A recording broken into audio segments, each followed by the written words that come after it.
is our closing moment where we introduce our guest analyst here who will give her perspective and dig in deep and make sense of what you've heard so far. Dr. Constance Ikokwu is my guest. Good to see you and thanks for your time. Good to see you too. You had Ambassador Ojiako. He raised quite a number of questions that are not rhetorical, but they need answers, especially from African leaders. You had spoken to us about the need for African leaders to actually make such an audacious move. And for someone who's worked with them at that level saying the same thing, what are we not getting right, or what are the leaders missing out? His analysis was fantastic, both the first guest and the second guest. And then the second guest speaking to this talked about different channels, people talking at each other and not talking to one another. I think that's a missing point there. There's also something that our so-called leaders might not be telling us. You know, what is this about? You know, I mean, at this point, everyone is looking at ECOWAS.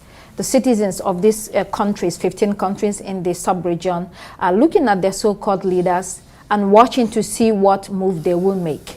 Why? Because whatever steps they take in the coming days will either de-escalate the situation or pour gasoline on it.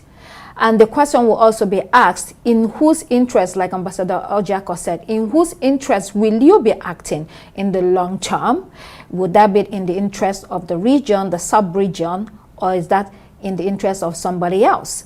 As it stands, the military junta is ready to risk it all. We can see that. They're ready to risk it all. While there is this subsisting demand that President Bazoum be reinstated, they're like, it's not going to happen.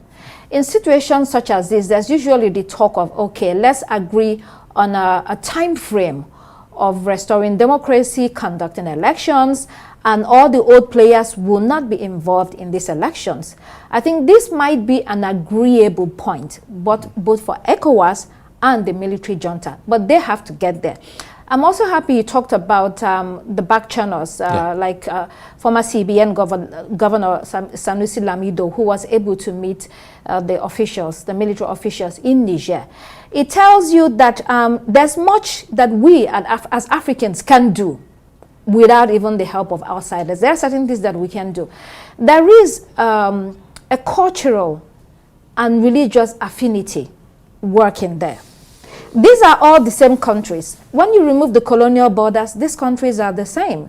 I mean, we have 7 states that border Niger Republic. In some of those states, there is no actual border. You can cross over. People will come to Nigeria for school and return to Niger to continue their lives. So this is what it is. These are brothers and sisters. And so we might have to continue to explore those back channels in order to find a peaceful solution.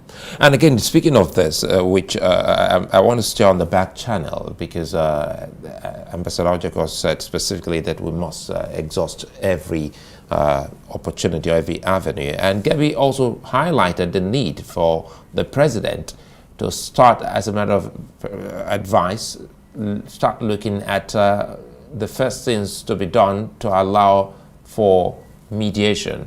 He wants perhaps the sanction on or electricity cut to be revisited. I quite agree with him. I don't know why. Well, okay, so the argument is that you have to impose sanctions. Those are standard Western playbook. Impose sanctions, cripple them so that they come back begging. These ones don't look like the ones that are going to come back. They are preparing and gearing up for war.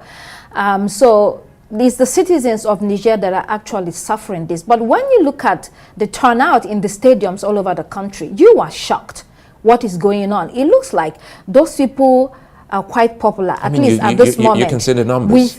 Yeah, at least this moment with the military junta, because there is a fight that is going on. One thing I have to say, though, is that when I was watching the ECOWAS extraordinary meeting today, it was full of 90%, if not 99.9% men. The women were non-existent in that room. And I think this is important. Why is it? Because women and men have different forms of leadership or leadership styles.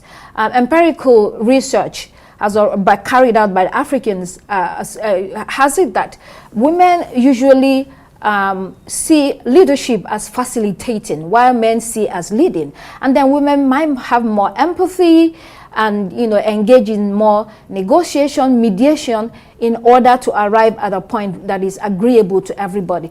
So that room was, you know, looking so barren without women.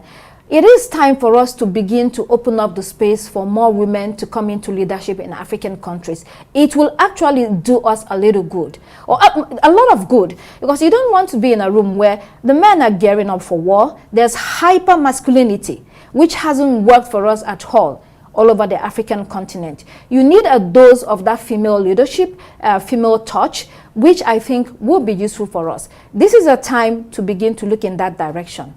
I think we should. And quickly, let's see if we can close on looking at the U.S. Interest in this and that of France.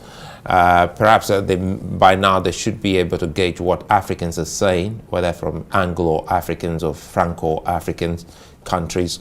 What do you think should be the next step, knowing full well that there seems to be an overwhelming agitation for true independence for French Africans? There is a report that the U.S. had a delegation today, you know, for the ECOWAS meeting. I mean, they have been in this continent for centuries, and people are not saying completely leave the continent. People are just saying that centuries of working with you, of partnership with you, has been very terrible for African countries. So can we renegotiate this partnership and this friendship in a way that we decide what happens majorly? Because in your countries, you know, that's what, you know, transpires. We don't make the decisions for you. And so I think they are hearing, but it's difficult for them to cut loose and go. And that's why you ask the question again, what is so special about Niger? Why is everybody down on Niger trying to break down their neck? It happened in other countries. Why are they holding on to Niger? It looks like the last bastion of post in the West African sub-region. But at the end of the day, like Ambassador Ojiako had said, in whose interest is all of this going to be? If we go to war, you know, if we do go to war, what are the consequences? It's going to be tragic for West Africa and Africa as a whole. You know, there is the massive displacement of people, there is the refugee situation, there is the destruction of infrastructure. We don't even have infrastructure already. We are challenged in that area, and you want to destroy the ones that you have already. I mean, there will be families broken in communities, you know, broken from one another. You don't want to see that. So you have to paint the scenario ahead of time. If we do this, what is it going to be? What will be the effect and impact on our countries? When you look at the border regions, the sanctions on Niger is already affecting the border regions with Nigeria. So this is also going to be Nigeria fighting Nigerians. We have to think very sensitively on these matters before ECOWAS concludes on whatever steps they are taking in the coming. It's an unfolding story, so we'll be watching to see. And think deeply. We all must. Thank you very much. A fine place, Dr. Constance Ikokwu. Delighted to be here.